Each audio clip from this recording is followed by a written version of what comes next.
Hi, I'm Amaya. I'm a first year student at the University of Miami, and I started using IBIS Prep a few weeks ago for a class I wanted to improve in. Since beginning IBIS Prep, my comprehension and knowledge in math has grown immensely, and on my most recent test, I improved a whole grade letter. Their one on one tutoring is efficient, and they worked with me very hard to make sure I understood every concept. I highly recommend you use IBIS Prep and tell them the King and Ragone show sent you. Hey, welcome back to another episode of the King and Ryan Ragone show. We're blessed to have my friend, my brother, former King, Ahmmon Richards. Yes, sir. What it do? Appreciate you joining us, bro, on short notice. Problem, hey, you say the word over there. Sure, always. No, but I really wanted to bring you on because, most fans, they know about you. They know Ahmmon Richards. They know your name. And you've really became, one of the biggest supporters of this program. We see you always tweeting out and advocating for, Canes football. And, with the new coaching staff and stuff like that, I'm sure we'll see you around a lot more now that former Canes and things like that can come to the facility, just, pop up.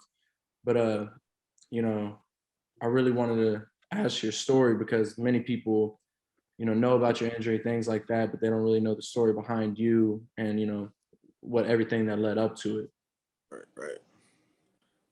So I just wanted to start off with, tell us where you're from, and how'd you start playing football? All right. So funny enough, I'm from Wellington, Florida. A little bit up north. Yeah, Wellington. Wellington. I never heard that. I ain't gonna lie. Oh, all right. It's like right next to West Palm Beach. It's the same thing essentially. I grew up there. I played football since I was like 3. Was like legally or allowed to play when I was 5 or old enough to join the league. It's crazy because when I first started, I hated it. I really just ain't like getting tackled for real. I hate being under piles. But then I quickly realized that if I just run away from everybody and don't get touched, then I won't get tackled. So from there, I started playing ever since. And then, like anything else, you start to mature a little bit, then you start taking serious, then you start mimicking, highlights. I'm watching, Devin Hester, reverse fields on kick returns. So I get to the games, I start trying new stuff, and then I really didn't realize, but since I was a kid, I guess I've been working towards, the ultimate goal of going to the NFL every day. I'd be outside. My parents wouldn't have to drag me out the house to go outside or go, football or catch or whatever. I'm begging my dad to come outside. Please, let's go play catch. I'm running routes. He'll tell you, I'm 5 years old running go balls, throwing it 40 yards down the field, I'm catching it. So that's really been me since I was a kid, then, got older, got to high school, went to Wellington High, started as a freshman there. I've really played linebacker. As a freshman, I didn't even play. That's why people aggressiveness on the field really come from because I'm really a defended type dude, really hitting for real. So I played linebacker as a freshman on varsity. And then, our coach, they switched offense to the spread because I told him I was going to leave the school if he didn't switch. They're running wing T, bro. There's nothing I could do in that. Wing T. Nah. Wing T, bro. Power run all game. Georgia Tech, that type. So I was like, as a receiver, I can't, there's no way I can show my game that way, but so we switched sophomore year, did a little something, got my first offer, West Virginia, and then it was Tennessee, right after that. And then, everybody else piled on. And then who was I'm sorry, but who was the coach, who was the wide coach at West Virginia when they offered you? Was it Tyrone Carrier? No, it was J1. He actually went to school with my mom, funny enough. Life crazy. Okay. Yeah. That's crazy. My mom, she from Belgrade, Florida. If people, when they'll know what I'm talking about. So a lot of guys like Fred, Taylor, Rita, and a bunch of dudes came from that school out there. A lot. She went to school with these guys. So, but yeah, then senior year happened, went crazy or whatever. Well, it's crazy. I was the 26th ranked receiver coming out. but I always thought I was the best. So like, it's crazy that I had to prove that. But I mean, you know, a lot of guys in the class was, you know, ranked above me or whatever. But you know how it is. You get to college, you got to prove it all over anyway. So I really didn't care. I didn't go to camps or nothing. You know, I was more like, look, you can 11 on 11 or 1-on-1 out here, like, you know what I mean? Like, it's whatever. But on the field, you know how it is. You're going to run a slant across the middle. That's going to actually hit you. What you going to do? You know, that's kind of my mindset. So I ended up choosing between Alabama and Miami. I really was going to go to Bama if Mark Richt didn't get hired. I was on a one-way trip to Bama, 100%. And then Coach Richt got hired, and then, you know, Dugans got hired. They hit me up. And I love the U, you know, but the situation at the time with old coaching changes and, you know, all that, I just wasn't really trying to be a part of all that, you know, kind of stuff. I needed some kind of foundation and structure, you know. So Rick got hired, and I went, met him, and I was like, yeah, I'm coming to the U. So committed to the U, and then freshman year happened, essentially, you know. What crazy freshman? Huh? You go, Ryan. What about Mark Richt did you like that made you choose him? I mean, one, I know he's a good guy, you know, first and foremost, you know, heavy in church, you know, heavy in the Bible, heavy in his word. So that was like a big part. But when he you know, he was recruiting me at Georgia also. So it really wasn't like a crazy guy, because I already knew him from Georgia. I already knew his resume, you know, what he's done. And then, you know, we talked about, you know, his plans for the U.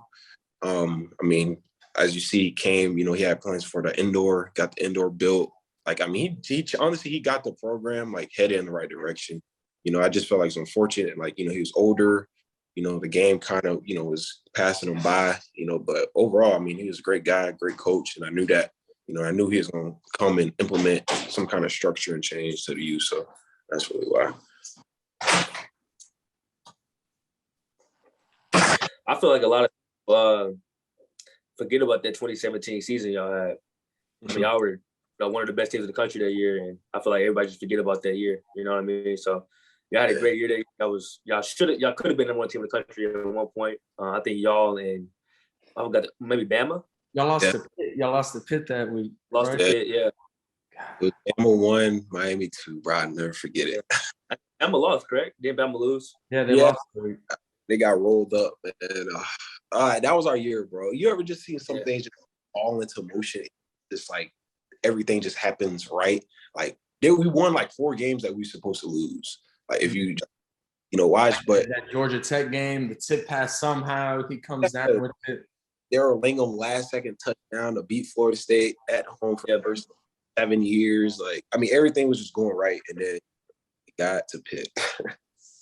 We ain't lost to Pitt since.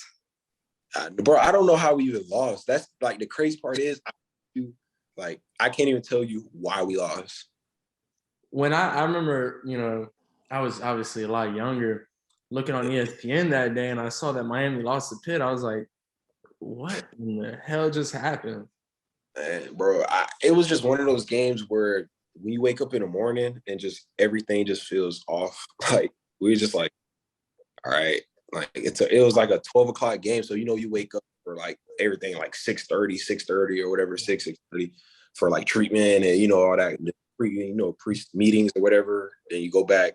We couldn't even take a nap because, you know, we had to get on the bus, go to the stadium. So everyone I remember looking at everybody's face, and everybody just had a kind of look like everybody was just kind of like I'm either tired or I'm just like off. We got to the game, bro, and like it was a little chilly or whatever. You know, I thought we was gonna be in good shape. They threw me the ball. I scored like first drive, or you know, like I think I scored like the first points. So I'm like, all right, bet. Like this is my 3rd touchdown of the year. I'm like, because I really ain't scored really for all year because I was nicked up injured. So I'm like, all right, you know, this got to be the game. Like, you know what I mean? Like I'm coming through right now. And then that shit just did not happen. Like everything, I don't know if their game plan or we just was off that game. You know, I know we had guys that was sick, all kind of stuff. So it was just like everything in one. Malik went out like middle of the game. They put in a backup for like a series, and then they put Malik back in, and it was just like, bro, like Was it a close game or was it a blowout? They low-key blew us out. I think we scored like some garbage time like touchdown or something to kind of try and bring it back, but they beat us like head up. You know, that reminds me of Derek. And I hate talking about this game. I hate it so much. But when you're talking about how we thought we were gonna roll, y'all thought y'all were gonna roll, after the first drive, was that North Carolina game. The first drive, I'm like, oh, we about to beat these boys down, blah, blah, blah. And then we don't know what happened. That was arguably the worst game I've ever been a part of. Okay. Yeah. That was at North Carolina, right? No, that was at home. At home. That was 2020. Yeah, you're right. Dang. 600 yards rushing. It was like jerseys. Oh my God. black jerseys, bro. It's crazy. It's like if we won that game, we go to the Orange Bowl, right? And then I want to say Friday night, the hotel, the game we had after North Carolina, Georgia Tech, they had canceled because COVID. That year it was like bullshit. It was bullshit. They got scared. We know that year. Like, you want to play us. Yeah, if you didn't know you was gonna play for real until it was Saturday morning for real. You know what I mean? So like, we came in there Friday night. The coaches was like, this is the last game of the season. Georgia Tech counseled on us. Like when he said last game of the season, I felt like everybody's mind went somewhere else. Like, all right, I'm finna go home or I'm finna go here. You know what I'm saying? Like, I don't think people were really locked in. Yeah. And then I don't even think that was like on the coaches because it's to the media too. Like no matter what, it was coming out. So it was either he told us or we find out like on Twitter like 5 minutes later. Right. Yeah. But once that happened, everybody was just like, "Oh man, what you doing? Like after the game, like you going home? Like blah blah blah." Like because bro, we've been cooped up, locked up for so long. It was during COVID. We couldn't do this, we couldn't do that. And hearing that, man, this is it. We were excited. All we started thinking about was like, "Oh man, like, I can't wait to go do this. I can't wait to go do that." That's where everybody's minds were at, and I guess that. You see the result. That's crazy. I ain't gonna lie. I watched the game and I was just like, okay, North Carolina, you're right. First drive. Did Will Mallory score the first touchdown? Or? No, I think Mike. We got the ball first. We was moving the ball real well, and then we ended up punting, but we was moving the ball easy. Okay, right. Second drive or something we scored. Like we scored. I remember we scoring easy on one of the. I think first second drive. I want to say. I think it was second drive. I was like, oh, this is it. I think it was the first play of the game. That's why I felt like that. You threw a ball to Mike. It was like a 30-yard gain. Yeah. That's what it was. That's what it was. It was a big old first play of the game. I'm like, oh, this is it. Right. And the momentum. But yeah, and then that's crazy. I ain't gonna lie. I was watching. I was like, wait, what happened? That game makes me sick to my stomach. All right, so 2017, you having a really good year, right? And then 2018, you come back. You projected. It's your junior year, correct? Yeah, going into my junior year. Yeah, like you projected first round, right? Yeah, like that shit crazy. Yeah, projected first round. I'm assuming you had a really good offseason. You ready for the season, all that, and then what happens after that? Yeah, so then I started having like neck issues, neck pain, and I knew someone was off because. Like, it's really like I ain't gonna say like the way I play, but I'm very physical. Like I'm gonna get in a ring game and I'm gonna drop that shoulder. You know what I'm trying to say? So yeah, I ain't afraid to go block or do anything. So I'm always doing the most, kind of. You know what I mean? So I went and some felt off. So went to the doctor. Got checked up, and then he's taking a look at my neck and whatever.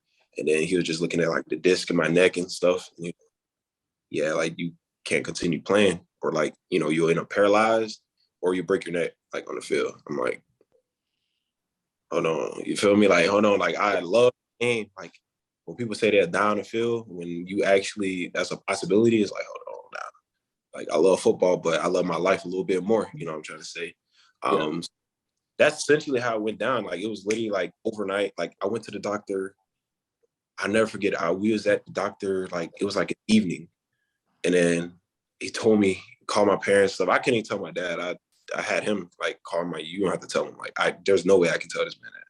You know what I mean? Because then he broke down like shit crazy. It was crazy. It was like I couldn't believe it happened, but I got back to the facility. I mean, the first person that found out that knew was Coach Banda.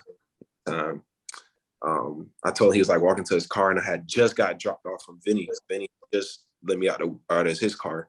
And then you know how like the coaches got a little parking lot right there and stuff. I was walking by, and he was coming out, and you know, I broke down crying. He's like what happened? Like first because I had torn my meniscus and stuff, so they just figured like, oh, maybe I re-injured my knee. But then I told him like I literally can't play ever again. And then he looked like he had saw 3 goals. He was like, huh? Like, you feel me? So that's literally what happened. You know what I mean? Yeah, like you saying, like this is like coming off like freshman year, you know, did a whatever, you know, went in second year, you know, I started off, I was nicked up throughout the year, but it was an okay year, you know, whatever. But I had tore my meniscus right before the bowl game. We were playing Clemson. And it was like that, you know, the bowl, like right before them practices or whatever. It was a Thursday, bro. And I remember just like, I told Daryl Langle, bro, he's always there for some reason. I don't know why, it's weird. But I'm in practice and like, I don't never like missing reps. So like, I'm like, man, I'm like, my legs feel like tired today. He was just like, bro, chill out. Like, I'll take the reps for you. I'm like, nah, bro. Like, I need to get this work. Like, I need to, like, I gotta feel like I gotta put in the work in order to go to the game and be mentally, I can play. Like, you know what I mean? So yeah, wow. But man, I ran out there, bro. It was literally, I think we're doing like, you know, a scout team where they're not even like moving for real. Like, it kind of just, yeah. It was either scout team or routes on air, like type stuff. No, it was scout team. Bro, we threw a go route. I'm practicing how I play, so I'm jumping up, snag it, bro. I come down on that here. I said, what the this is gone, tore. I'm like, bro, there's no way. So that happened. And then all off season, you know what I mean? Like everyone's like, all right, you know, like, you know, drafts stop, you know, mock drafts coming out. They're like, yeah, you know, he only had a meniscus repair. He's gonna be back. You know, like this is gonna be the year. He's like, last year he was banged up, you know, tore his hamstring, literally in camp, going hard in practice. So I'm like, all right, here we go. Like junior year, bruh. Like everybody think freshman year was good, which I think it was all right. Last year was cool. I'm like, all right, bro, I'm about to go stupid. Man, that happened. It literally first game of the season, gone, career over. I'm like, bro, it felt like a joke for real. It felt like why? You feel me? Like this next up could have just happened like, you know, freshman year or high school somewhere where it wouldn't be the same kind of impact. But right before the draft year is like, wow. You know what I mean? I'm like, nah, bro. It ain't even feel fair for real. I'm just like, Yeah. Now what? Nah, I know exactly how you feel, bro. Like for me, 2020, right? That's like my last year in college. Right. Tear my ACL in the bowl game, come back to school. And, like it's crazy because like we think like it's not gonna happen again, right? Right. You got a terrible injury, and there's no way it's gonna happen 2 years in a row. So I'm coming back in 2021. Like I'm covered. You know what I mean? Like I pray to God, please God. I just got hurt last year. I'm good, and then you come back and then you get hurt again. It's like it's crazy. I want to know how was your mental when you found? I know it's pretty bad, but can you talk about how your mental was when you found out you couldn't play football anymore? Like, what was your next steps? I mean, I don't know if I can curse on this, but I was fucked up. Yeah. A year, like a good year and a half. Like, bro, I didn't want to go outside. Like, I didn't even realize it though. You feel me? Like, I just didn't want to go nowhere because I'm like, why? Like everybody want to see me play football or, you know, go hurdle someone or, you know, catch, score, you know, that kind of stuff. So I'm like, now that I can do that, why would I go places? People are going to see me, you know, and be like, oh, that's Ahmmon, the guy that got injured. And I wasn't trying to hear all that, you know what I mean? Because I just didn't know how to deal with it first. So I just stayed in the crib. Like I honestly, only time I left the house was legit to go to class. Other than that, you wouldn't see me at no party. You wouldn't see me like anywhere. I literally just be inside the crib playing Fortnite or like Madden or something, just chilling. And like I realized it was like it was in a way, but I really didn't realize it, you know what I mean, until probably like a year went by and I'm just like really thinking about it. I'm like, all right, like what am I gonna do next? Because the only thing I'm doing right now is just looking at people tweet me all day, like feeling sorry for me. I'm like I'm not that kind of guy. So I'm like, all right, bro, like you gotta do something. Like you gotta do something better than this. Cause only thing, I'm not trying to see the rest of my life people say, oh man, Ahmmon, you could have been this, or it's unfortunate what happened to you. I'm like, I'd rather them cheer or support me doing something else. So I remember I was in the locker room, bro, and I was like, man, what should I do, bro? Greg Russo walks by, like he just so happened to walk by, and I'm like just talking. He's like, bro, you should be an agent. I was like, huh? I'm like, oh yeah, that sounds cool. That sounds fun. I'm just like not really thinking much of it. I'm like, all right, whatever. Like, because I'm not really in that mindset for. I'm just like trying to figure out my next path, but I don't know because how would I know? I'm like, football is what's my thing, you know what I mean? So I just sat around it and I'm like, all right, well, how can I stay around the game? Like, I'm cool with all the guys, like, they're my boys, and they know I'm gonna look out for them no matter what. So I'm like, then obviously, in the agency world get a little sleazy. So I'm like, all right, bro, like I can definitely be in this because I know I'm gonna keep it 100 with these guys and they know me. So I'm like, all right, I'm gonna just, how I become an agent? Like, let me figure out doing research. They're like, oh, you gotta do this and that, be a lawyer or go to law school and all this other stuff. I'm like, all right, that can't happen because too much time is gonna take too long to do so. Yeah. Like, all right, well, what marketing is like more, broader and there's not a lot of requirements for it. So I'm like, all right, well, shit. So I started there, partnered with another company, then left them, then went and started a full service. I had agents on board, that are certified or whatever. And I just more on the marketing side of everything. And then went from there. And then just literally, I just caught the bug of, I guess, being an entrepreneur. Like I realized that's what I love to do. I love to start stuff from nothing and just watch it grow in front of my eyes and try and build stuff up. So yeah, after that, I just, I stayed focused, graduated, got my degree, and then just literally the day I graduated was the day I opened like the agency. It was a marketing agency at first.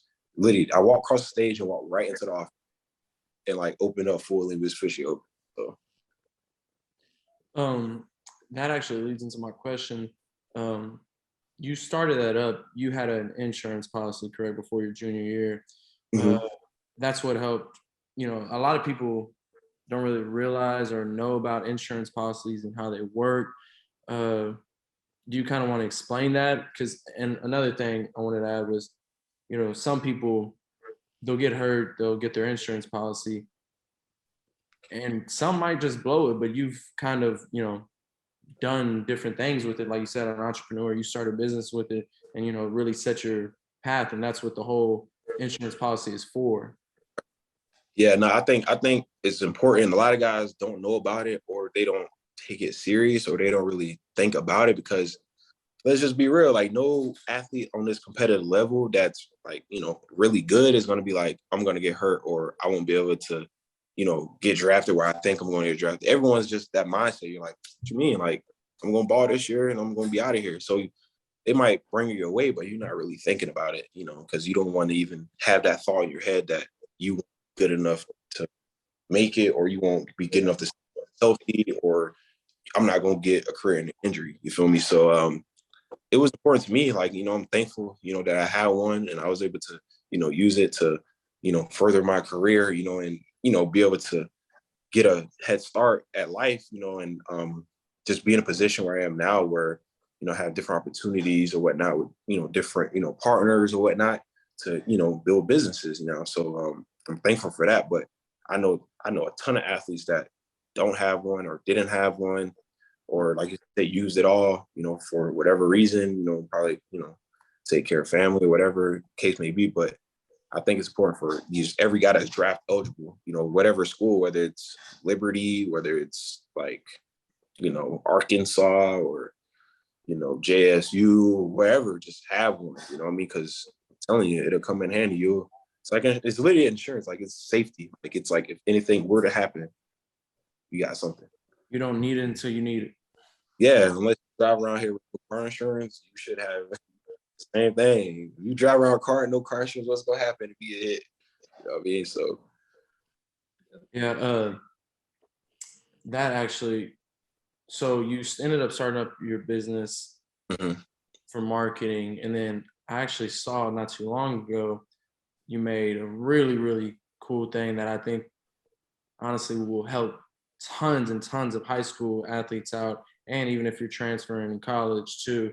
I mean, this is one of the best things that I've seen, and it's a very, very smart thing. I know they had it for professors and stuff like that, I don't know why anybody didn't think of it sooner. I'm glad you thought of it, because this is like a very, very like genius thing to think of. If you want to go ahead and explain what it is. Yeah, so official visit, it's like a recruiting like review website.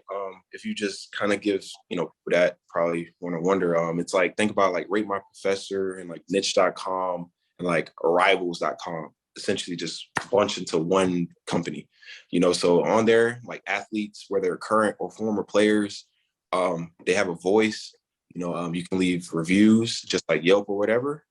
You can rate your coaches, for the players that, have, bad experiences, with, individual, whereas a head coach, assistant coach, weight, strength coach or whatever, you're able to go in there and, just speak your truth, whatever the situation was, whatever happened, how you felt, you're able to go in there.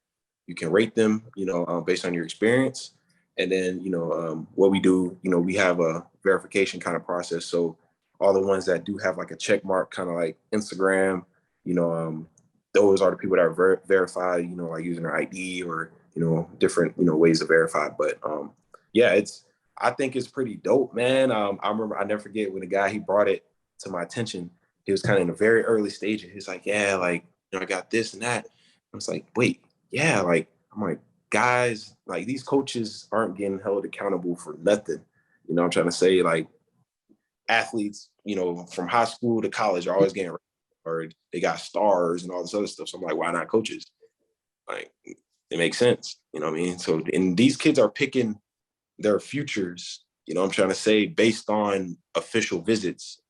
Funny enough, because you know how it is, visit and everything is like butter up, everybody ass, they on their best, every coach is on their best behavior because they're trying to school. And then I even had a short story, but when you get to college, like everything changes. Like these coaches show who they really are, and some are still the same, but some you get there and you're like, wait, why you ain't as like nice and friendly as you used to be on this visit? All of a sudden, this, that, you suck, you D word, this, that, and it gets crazy. Some coaches you got your views on there, coaches calling, a whole locker room N-word, this, I'm gonna say it when I want that. It's like, bro, what? So imagine, like, now I think it's pretty dope that now high school recruits, and even like you're saying, transfers can go in there, they can really do real research, and get real feedback from current players and former players that played for these coaches, so it's not like fans' perspective, because every fan gonna say their coach is the best, and then when you're on a visit, all the players gonna be like, yeah, man, come, da-da-da. But now a parent can sit down with their kid and be like, all right, what's your top five? Bama, Florida State, Miami, Penn State, Oregon.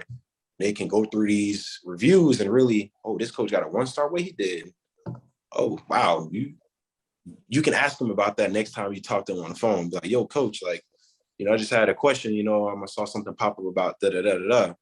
Let them answer it. Let them, be held accountable for what they did in the past or what they said in the past, I think it's important. So I'm glad, it's out, so as it picks up, we're obviously going to see about it, hear about it, but, they say turtle win the race. So as time go on, more people hop on there. They'll start seeing, all the dope stuff. So we got like 1,300 reviews from like legends. Like you got like guys like, I think Santana Moss. Like, I mean, like if you go in there, you great like legends like on there. It's crazy. Yeah, cool. So it's pretty dope.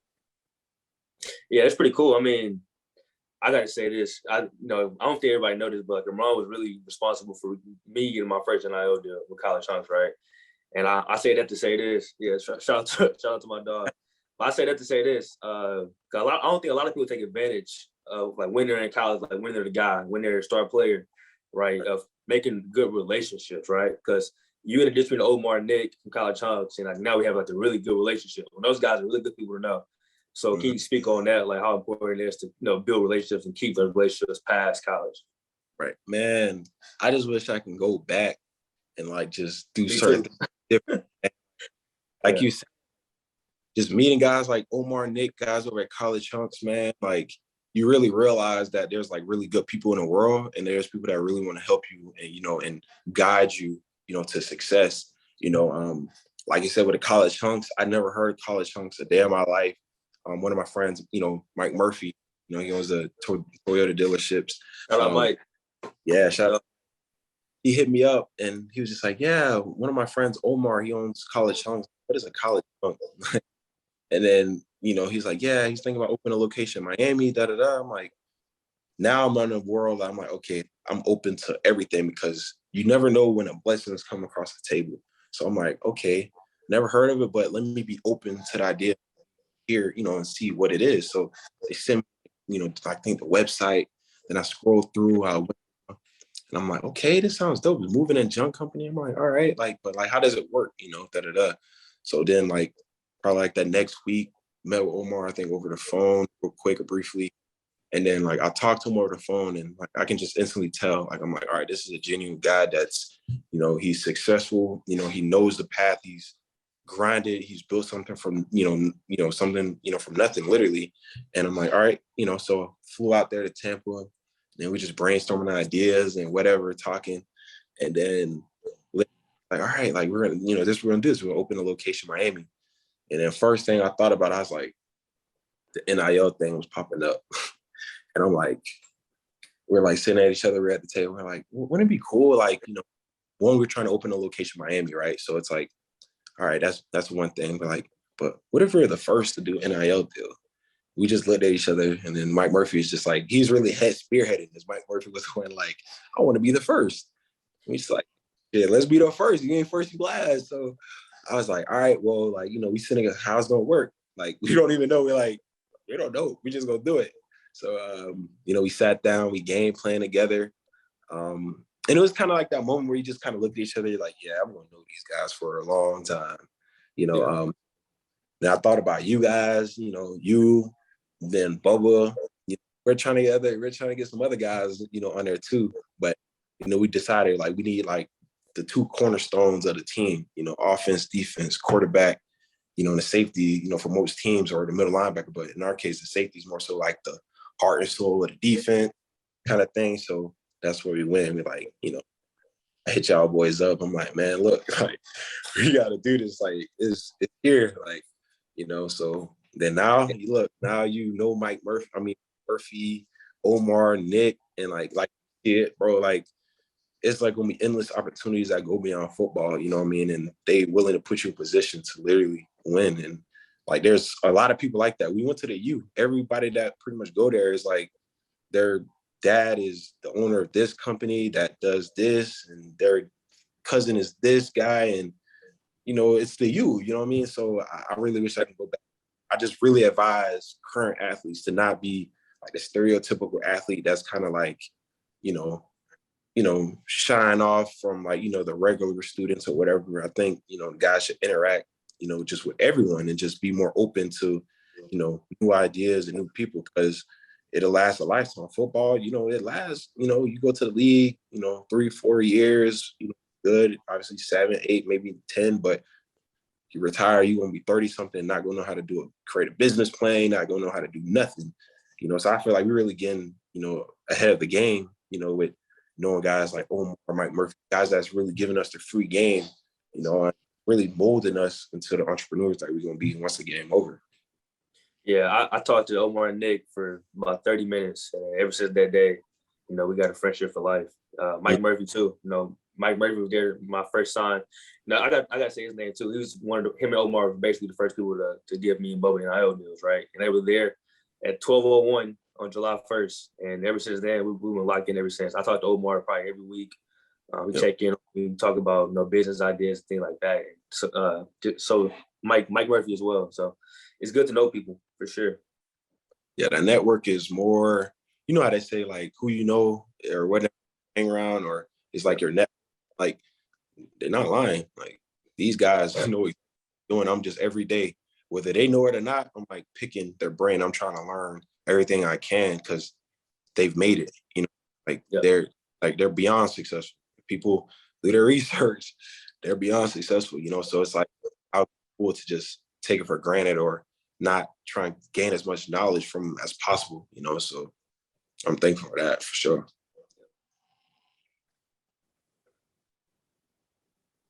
Yeah, no, for sure. It's funny, we actually used college hunks when we were moving. Derek did. That stuff was simple, it was easy. I know you set it up and everything. That was it was pretty cool just seeing everything and knowing that you were a part of it. And I saw when y'all opened up the Miami location, you know, y'all's photo shoot and everything that y'all had, and you had some former Hurricanes there, you know, working with you as well. So that was another cool thing. And it is different at, you know, the University of Miami.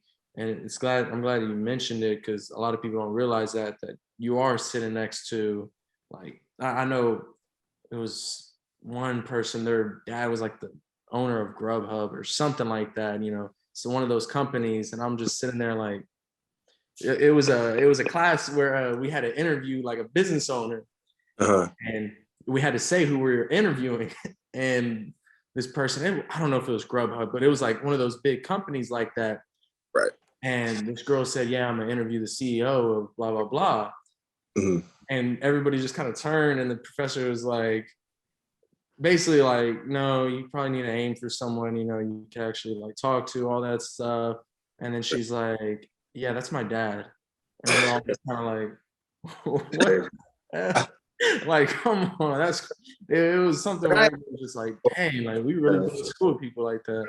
And I'll be seeing guys post like that I was in class with. Like, I see them have their own businesses now. I see guys like on the New York Stock Exchange. I'm like, bro, like, I'm sitting next to guys that's going to be worth in the next 10, 20 years, like hundreds of millions of dollars. And they're like one of me right now. They're in their build-up stages. They're building these massive companies right here next to me. And I'm just like, you know, like a lot of them I still know, you know, but I'm just like, imagine if I would have like been willing to network more, was more open-minded, you know, just wasn't a job. You know what I'm trying to say? Not, I was nice to everyone, but you know what I mean? Just as far as building a network and really like learning the business world, or, you know, maybe learning what they got going on, you know, and trying to figure out, you know, different stuff, you know. So, because a lot of companies do start in like college or will drop out of college because their company is going to be so successful. So I just wish I could go back, but I wouldn't change a thing though, where I'm at now. So. Well, that kind of leads into one thing that me and Derek always ask our, you know, guests at the end of, you know, our interviews is, if you could, you know, tell people one thing, it could be, you know, talking to anybody, boys, girls, men, that's, you know, 50, little girl that's 10. If you could tell someone a piece of advice, what would it be? That's a good question. Piece of advice.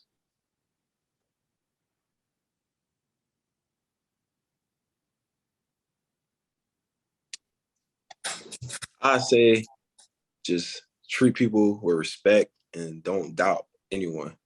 You know, I feel like people, they put their expectations or like their limitations, I say, on you, you know, things they believe they can accomplish. Like I had plenty of people, I remember starting an agency, you know, I remember telling people, and I could tell by, you know, like the tone in their voice or how they reacted. They're like, yeah, okay, like, you know, yeah, we'll see type thing. And then got into the franchise. I don't know, I just feel like people should be more, you know, believe into, you know, if you support someone, you really cool with someone, or you're friends with someone, or you love someone, I feel like you should support them no matter what. So I'll say that's a piece of advice, because when people make it, don't be mad when they look back and they're like, nah, I remember I told you I was gonna do this and I did it. You know, just be more supportive, and, you know, don't be so closed-minded to who's like open minds. I like that. Yeah, no, I like that one a lot. Well, Mom, you know, we want to thank you so much for coming on. We really, really appreciate it. You know, you're our boy. We had a lot of nights, a lot of fun with you, and we're gonna have Had some good nights together. War of Demons. the spot. War of Demons, boy, GB. Yeah. Nah, but for sure, man, we really appreciate you coming on. We want to thank everybody for listening, and we'll see y'all next time. Sir. All right, bro.